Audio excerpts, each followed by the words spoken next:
자, 오늘부터 이제 새로운 말씀 시리즈가 시작이 되고요. 오늘 첫 말씀의 제목은 넌 누구냐, 이런 제목으로 말씀을 나누게 됩니다. 뜬금없는 이야기가 될 것 같지만 당시 세례 요한을 바라보는 사람들의 마음은 어떤 것이었을까, 그렇게 설교를 출발하게 되었습니다. 당시 세례 요한은 유대인들에게 혜성처럼 나타난 존재였어요. 지금까지 그런 메시지를 전한 사람이 없었습니다. 그 세례 요한을 보고 있었던 사람들의 마음은 어떤 마음이었을까? 더 중요한 건 그 세례 요한을 바라보는 사람들을 바라보고 있었던 바리새인들과 사두개인들과 서기관들, 제사장들의 마음은 어떤 마음이었을까? 세례 요한에게 마음을 뺏긴 사람들을 바라보았던 종교 지도자들의 마음. 오늘 말씀의 이제 본론으로 들어가려고 합니다. 오늘 본문 말씀은 1장 19절에서 이런 질문으로 시작이 되고 있죠. 유대인들이 예루살렘에서 제사장들과 레위인들을 요한에게 보내어 내가 누구냐 물을 때에 요한의 증언이 이러하니라. 오늘 이 말씀은 오늘 읽지 않았지만 24절 말씀과 짝을 이루고 있어요. 24절, 그들은 바리새인들이 보낸 자라.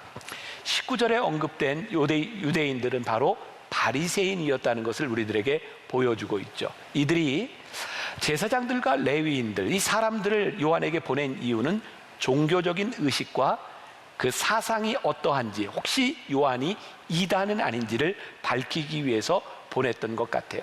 만일 요한이 그 당시에 별로 영향력이 없는 사람이었다면 그렇게 사람을 보낼 필요도 없을 것 같습니다. 유대인들의 신앙생활은 당시에 성전을 중심으로 하는 성전 공동체를 이루고 있었어요. 그들에게 있어서 제일 중요한 것은 율법을 지키느냐 마느냐에 대한 문제였죠. 그런데 세례 요한은 혜성처럼 나타나서 뜬금없이 율법의 문제가 아닌 회개에 대한 문제를 이야기하기 시작했어요. 유대인들에게 있어서 죄의 유무는 율법을 지키느냐 지키지 않느냐에 있었는데 세례 요한은 하나님의 마음을 아느냐 알지 못하느냐, 너희들이 회개하지 아니하면 안 된다는 것을 새롭게 선포했던 거죠. 어떤 의미일까요? 그 당시에 가지고 있었던 기존의 제도를 흔들어 놓는 일이었어요. 이런 걸 우리가 뭐라고 얘기하죠? 개혁이라고 이야기합니다. 오늘 종교 개혁과 같은 일이 일어난 거예요. 제가 몇 년 전 독일의 루터의 생가에 갔을 때 루터 생가의 벽에 보면 그런 글귀가 써 있더라고요. 세대를 세상을 거스리는 곳에 그리스도께서 계시도다. 저는 세례 요한의 말씀을 준비하면서 그런 생각을 하게 되었어요. 세상을 거스리는 곳에 그리스도를 드러내는 일을 세례 요한이 하고 있는 거예요. 요한복음 1장 17절 말씀 보겠습니다. 율법은 모세로 말미암아 주어진 것이요 은혜와 진리는 예수 그리스도로 말미암아 온 것이라. 자, 유대인들이 율법과 모세의 이야기를 할 때 세례 요한은 누구를 이야기하고 있어요? 그리스도, 예수 그리스도를 이야기하고 있어요. 저에게는 또 그런 생각도 들었어요. 우리가 이 땅 위에서 말씀대로 살면, 말씀을 이야기하면 핍박을 받을 수 있는 거구나. 다른 말로 이야기한다면 우리가 하나님의 말씀대로 살아가는데 세상에서 핍박을 받고 있지 않다면 우리들이 말씀대로 살지 않는 증거일지도 모르겠다. 오늘 요한의 선포가 당시에 있었던 교회 공동체를 흔들어 놓는 일이었어요. 그래서 이 유대인들은 요한에 대한 정체를 이야기하면서 이 사람이 어떤 사람인지를 이야기하면서 이 사람들은 우리 공동체의 적입니다, 적으로 만들어 버려야 자기의 공동체를 지킬 수 있다고 생각하게 된 거죠. 여기서 우리는 신앙의 아주 본질적인 부분들, 본질적인 문제에 봉착하게 됩니다. 유대인의 공동체의 핵심이었던 바리새인들은 율법을 지키는데 열심이었어요. 그런데 그들은 하나님의 마음을 알려는 노력은 없었어요. 율법을 지키는 자기 자신들의 기득권을 지키는 것이 목적이 되어 있었어요. 여기서 우리는 이런 질문을 한번 던져봐야 될 것 같아요. 우리 공동체는, 예수님을 믿는다고 믿는 우리의 공동체는 지금 어떤 공동체인가? 예수님을 믿는 공동체인가? 아니면 우리도 예수님을 믿는다고 모여진 이 교회 공동체를 지키는 사람들인가? 이 부분에 대한 명확한 구분이 우리들에게 들어와 줘야 될 것 같아요. 다시 한번 이야기합니다. 오늘 우리는 예수 그리스도를 믿는 공동체인가, 아니면 예수 그리스도를 믿는다고 모인 이 공동체를 지키기 위한 사람들인가? 이 구분이 분명해져야 될 것 같아요. 제가 얼마 전에 여러분들에게 소개해드린 책이 있습니다. 디트리 보네퍼의 성도의 공동생활이라는 책이에요. 이 책이 쉬운 책은 아닙니다. 그런데 참 좋은 책입니다. 이 책을 번역하면서 서강대 명예철학교수인 강영한 씨가 한국교회 공동체가 생각해야 될 3가지의 문제를 제시하고 있어요. 그 책의 서문에 나오는 부분입니다. 제가 좀 읽어드릴 텐데 저도 그렇고 여러분들도 마음이 좀 아플 것 같아요. 이런 얘기를 들으면. 첫 번째, 우선 무엇보다도 한국교회는 어느 다른 시대, 어느 다른 지역에 비해 자본주의에 깊이 물든 교회의 모습을 하고 있다. 오늘날 한국교회는 타인과의 경쟁이 삶의 방식이 되고 돈이 주인이 되며 욕구와 욕망이 삶을 추동하는 힘이 되고 작은 것보다 큰 것이 질보다는 양이 거저줌이나 나눔보다는 거래가 오히려 삶을 지배하는 가치가 된 자본주의 체제에 종속되어 버렸다. 물질이 우상이 되어버린 맘모니즘의 문제. 이 부분에서 여러분들이나 저나 자유로울 수 있을까요? 이 물질이라고 하는 문제. 두 번째, 한국교회의 두 번째 문제는 다른 사상, 다른 종교, 다른 삶의 방식을 가진 사람들과 함께 살아가는 방식을 모른다는 것이다. 기독교 아닌 다른 것에 대하여, 특별히 기독교 아닌 다른 종교에 대해서는 지극히 배타적인 삶의 방식을 그리스도인들은 어느 사이 몸에 익혔다.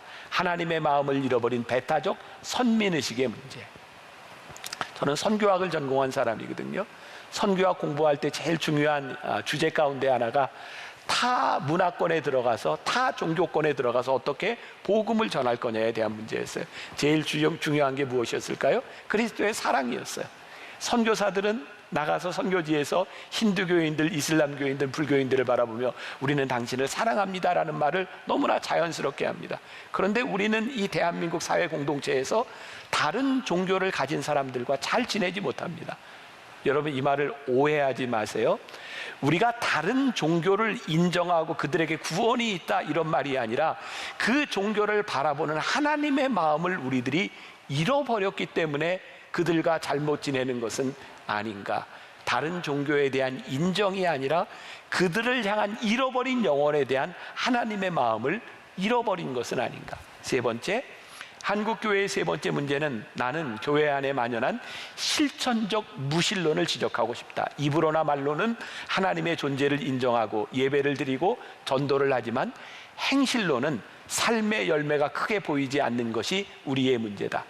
믿지 않는 사람들로부터 이기적이고 배타적이며 자기들끼리만 일하는 비난을 받게 되었다. 여러분, 이 책이 코로나 훨씬 이전에 나온 책인데 지금 우리가 이 코로나를 지나며 세상으로 받고 있는 질책, 너희들끼리 이기적이고 배타적이라고 하는 이런 말들을 듣고 있다고 하면 우리 공동체가 그리스도 중심적인가 아니면 우리 공동체를 지키려고만 하는가를 우리들이 생각해 보아야 될 것 같아요. 제가 요한복음 말씀을 준비하면서, 지난해였어요. 제가 말씀을 미리 준비하는 사람이니까 이 말씀을 묵상하고 드라마 파일로 듣고 계속해서 이 말씀을 준비하다가 저에게 깨닫게 된 것이 있는데, 요한이 전하고 있는 메시지가 그리스도 중심적인 메시지이구나. 그리고 오늘 우리 교회에 이 질문을 던져야 되겠다는 생각을 했어요. 지금 우리 교회는 그리스도 중심적인가 아니면 우리 공동체가 주인이 되어 있는가, 이 구분을 분명히 해야 되겠다. 이번 말씀도 제가 미리 준비를 해놓고 우리 평신도 묵상팀들에게 말씀을 주고 여러분들 이 말씀에 대해서 반응해 보세요. 제가 피드백을 좀 받았어요. 우리 성도들 중에 이런 대답을 해줬어요. 아마 여러분들과 같은 마음일지도 모르겠어요. 성경을 읽으며 세례 요한이라고 하는 인물에 대해서 생각했는데 세례 인물에 대한 묵상을 자유롭게 나눠주세요. 한 분은 이렇게 이야기했더라고요. 세례 요한의 입장에서 볼 때 그 당시에 많은 사람들이 자기에게 세례를 받으려고 왔으니 자기가 얼마나 대단한 사람이었겠어요. 오늘로 이야기하면 BTS 정도의 수준은 아니었을까. 그래서 마태복음 16장 14절에서도 예수님께서 인자를 누구라 하느냐라고 했더니 제자들 중에 하나가 더러는 세례 요한이요 라고 이야기할 정도로 그 당대에 뛰어난 사람이 세례 요한이었어요. 그런데 자기보다도 젊고 자기보다 뒤에 오는 일을 위하여 모든 것을 내어준다라고 하는 게 세례 요한에게 그렇게 쉬운 일이었을까? 또 어떤 분은 이렇게 이야기를 했어요. 쇼나 가요 무대 같은 것을 보면 사회자가 있다. 사회자는 게스트를 소개한다. 이 공연을 보러 온 사람들은 사회자를 보러 온 것이 아니라 게스트를 보러 왔으니 사회자의 중요한 임무는 그 사람을 소개해주고 사라지는 것이 아니겠는가. 그게 세례 요한의 역할은 아니었을까. 또 어떤 분은 이렇게 대답을 했어요. 나는 세례 요한이 마네킹이라고 생각을 한다. 옷에는 주인이 따로 있고 나는 옷의 가치를 드러내고 주인을 위해 쓰임받는 마네킹과 같은 존재, 그것이 세례 요한은 아니었을까. 그렇게 묵상을 해주셨어요. 그러면 오늘 우리는 이런 질문을 던져야 될 것 같아요. 그러면 우리는 누구인가? 자기 중심적인 공동체의 특징은 자기 공동체를 공고히 하기 위해서 다른 사람들을 적대시하거나 다른 사람들을 정죄하거나 다른 사람들의 잘못을 드러내는 것을 별로 무섭게 생각하지 않는다는 거예요. 당시의 바리새인들 유대 공동체, 그들은 율법을 지키는 사람들이었어요. 그들이 못된 사람들이었을까요? 아닌 거 우리들이 잘 알죠? 바리새인들 율법을 잘 지키는 사람들이었어요. 그들은 어떤 이상이 있었을까요? 율법을 잘 지키며 모세가 우리들에게 주었던 율법을 잘 지키는 어떤 이상적인 공동체를 꿈꾸지 않았을까요? 그런데 그 이상적인 공동체에 하나님의 마음이 들어있지 않는 거예요. 그리스도 중심적이지 않은 거예요. 그러니까 그들은 자기들의 이상, 자기들의 공동체를 자꾸 실현하려고 하는데 하나님의 마음이 없는 거예요. 자기 중심적인 공동체의 특징을 이야기하라면 다른 사람들을 쳐내고 정죄하는데 별로 두려워하지 않는다는 거예요. 오늘 우리가 읽었던 본문 말씀 가운데 요한복음 1장 21절과 22절 다시 한번 같이 봅니다. 시작. 또 묻되 그러면 누구냐? 내가 엘리야냐? 이르되 나는 아니라. 또 묻되 내가 그 선지자냐? 대답하되 아니라. 또 말하되 누구냐? 우리를 보낸 이들에게 대답하게 하라. 너는 내게 대하여 무엇이라 하느냐? 자, 이 사람들은 왜 세례 요한에게 계속 누구냐고 묻고 있을까요? 어떤 대답이 나올 때까지? 자기들이 원하는 대답이 나올 때까지. 자기중심적인 공동체에서는 자기들의 마음에 맞는 말들을 계속해서 원하고 있는 거죠. 이 바리새인들의 삶의 행태를 보세요. 그들의 모습이 우리와 별반 다르지 않은 거예요. 바리새인들의 특징이 뭐예요? 그들이 하나님 앞에 선택받았고 선민이 된 것에 대한 은혜는 감사한데 다른 사람도 선택받는 것에 대해서 별로 관심이 없어요. 하나님은 나에게 값없이 은혜를 주셨는데 다른 사람에게 값없이 은혜 주시는 건 별로 기뻐하지 않아요. 그게 자기중심적인 공동체의 특징인 거죠. 자, 제가 예를 들어 볼게요. 연말이 되면 대개 교회마다 교회 임원들을 뽑아요. 대개 집사, 권사 이렇게 뽑는 건 큰 잡음이 없는데 장로 이렇게 뽑을 때는 교회마다 좀 후유증도 좀 있는 것 같아요. 장로를 선택할 때의 기준이 뭐냐?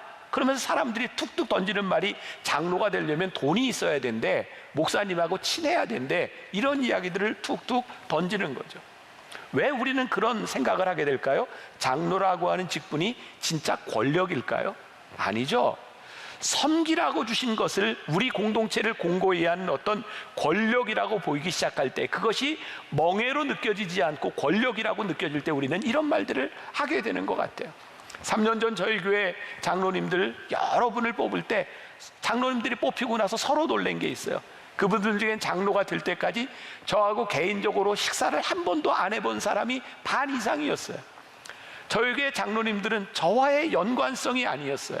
근데 사람들은 왜 그렇게 생각을 하게 될까? 왜 그것을 멍해라고 생각하지 않고 그것을 명예라고 생각을 하게 될까?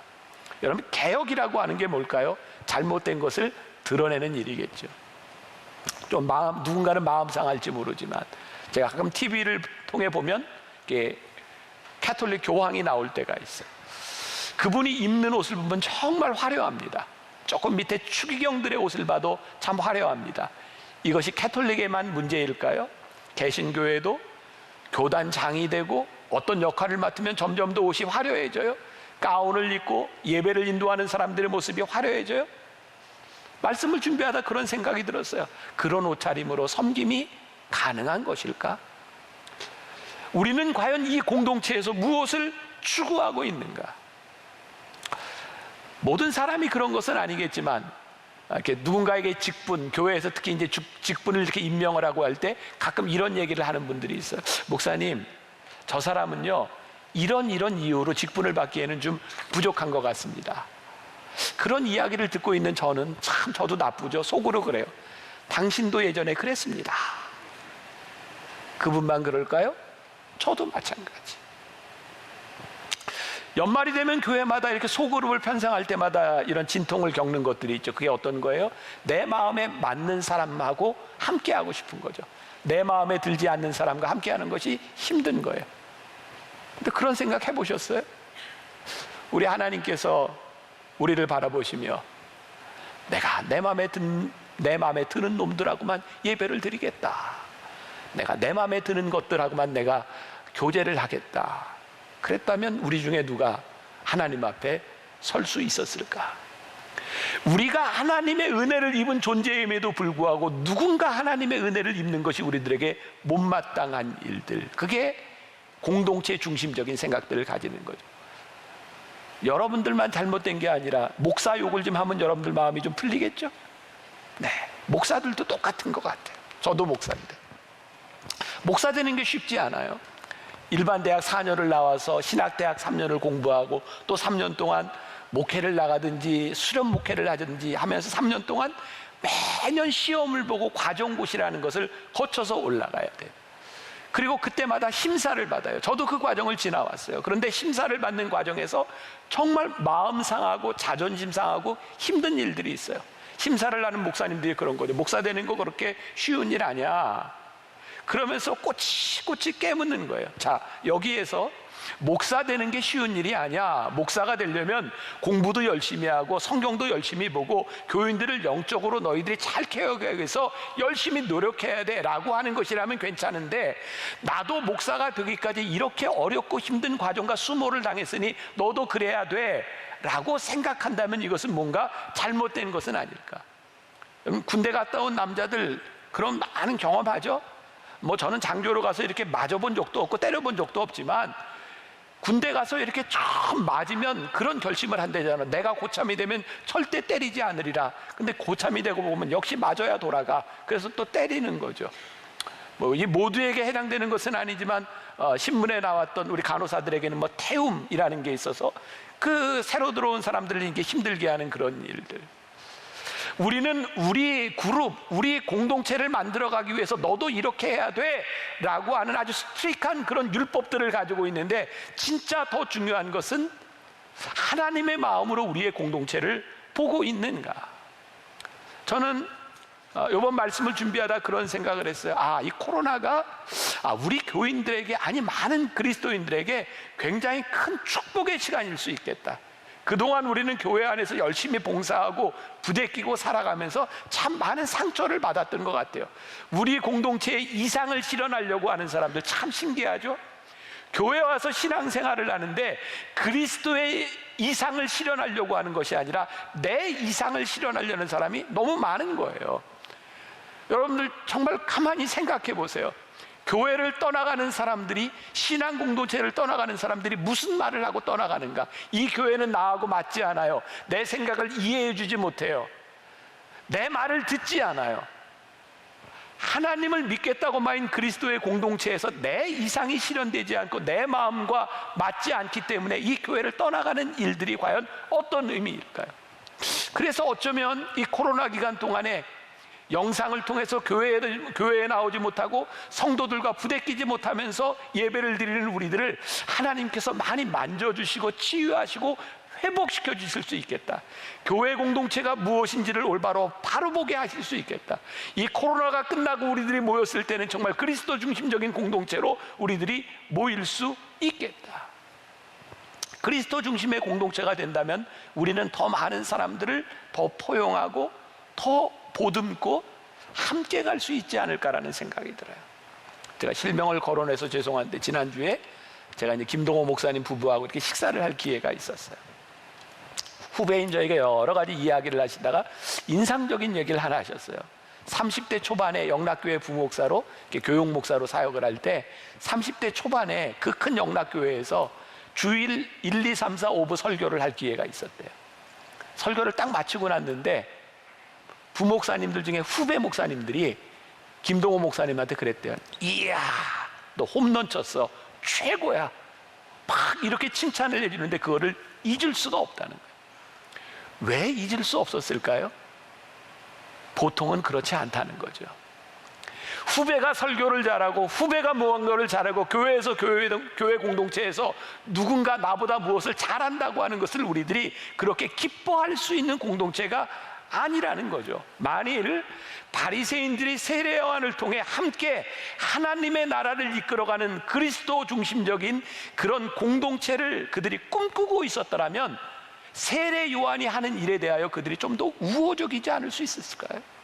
우리는 그렇게 하지 못하지만 저 광야에서 낙타 털옷을 입고 메뚜기와 석청을 먹으며 광야에서 복음을 전하는 그를 바라보며 그래 네가 참 귀한 일을 한다라고 보듬어 줄 수 있지 않았을까요? 그런데 바리새인들은 그렇게 하지 못했다는 거예요. 그는 내가 가지고 있는 기득권에 내가 누리는 것에 피해를 줄 수 있는 사람이니까. 말씀을 준비하다가 제가 이렇게 글자를 하나 썼어요. 바리새인들을 바라보며 지극히 인간적이구나. 지극히 인간적이구나. 그런데 교회에서 열심히 자기의 꿈을 실현하기 위해서 봉사하고 자기 이상을 실현하기 위해서 이 공동체에서 열심히 헌신하는 사람들의 모습 가운데, 우리의 모습 가운데 바리새인의 모습이 있는 거예요.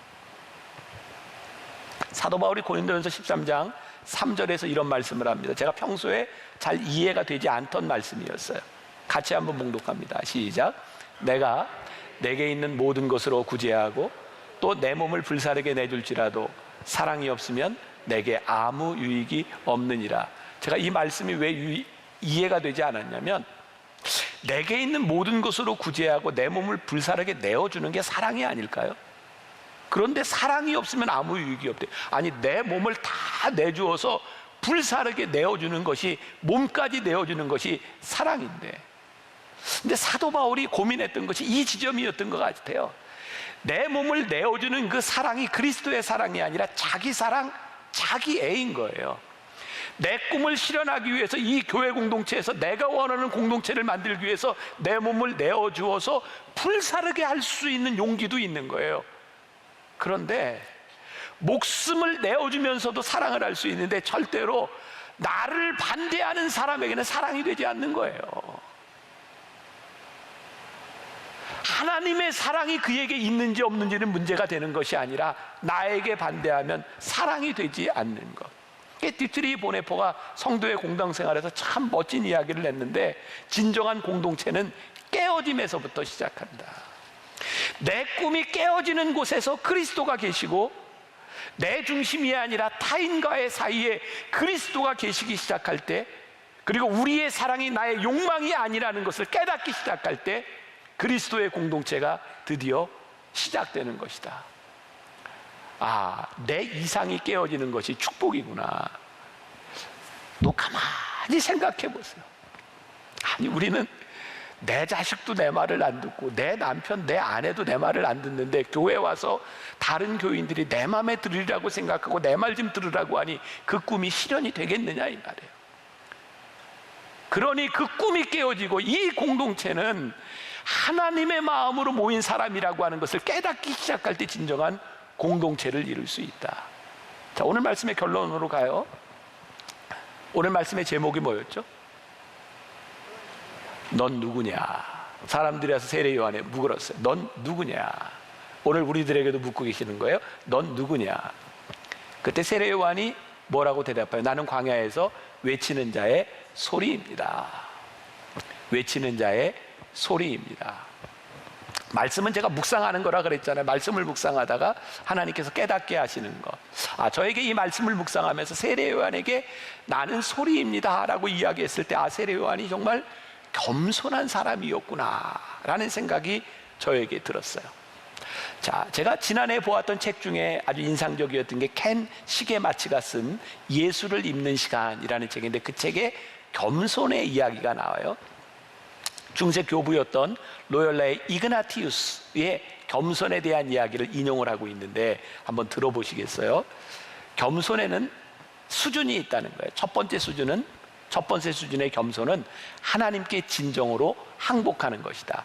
하나님을 너무 사랑해서 성경이나 양심에 비추어 하나님께 영광이 되지 않거나 그분의 바람과 어긋난 것을 절대 하지 않는 것이다. 이거 이해하는데 별로 어렵지 않아요.